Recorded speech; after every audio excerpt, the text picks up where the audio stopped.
Today we will learn the perfect active subjunctive. For the perfect active subjunctive, You should be thinking about the future perfect indicative. And I mean this very seriously, because the perfect subjunctive will look almost exactly like the future perfect, with one exception. That is, the first person singular ending will be a rim, not a row like you have seen before. So if we want to form the perfect active subjunctive, we should start like we are going to form the future perfect indicative, and that is with our third principal part, amawi. We can write our stem amaw in all 6 blanks.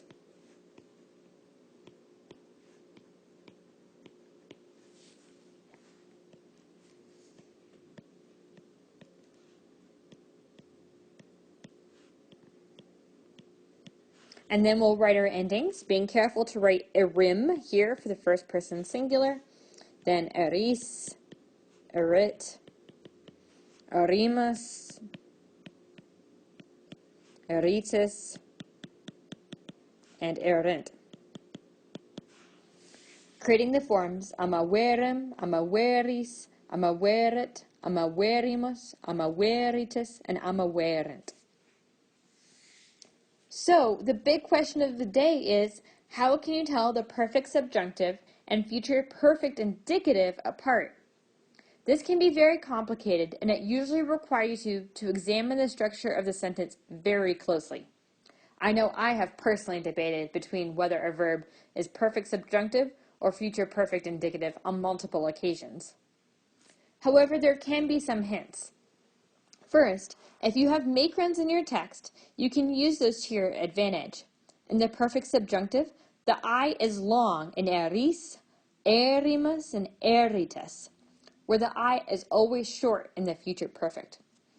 However, in most real Latin texts, you don't have makerons, so you'll need to rely on other context clues to help you. In addition, the ero for the future perfect indicative and the erim for the perfect active subjunctive will help make everything clear for at least the first person singular.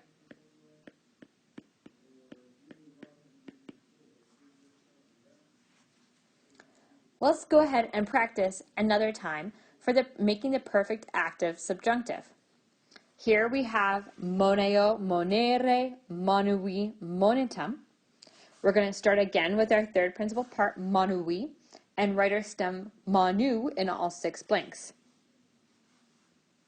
Next, we'll add our endings, once again being careful to write a rim for the first person singular, and then eris, keeping that makerend in mind, erit, erimus, eritis, and erint. Okay, that's the perfect active subjunctive. We'll learn how to do the perfect passive subjunctive at another time.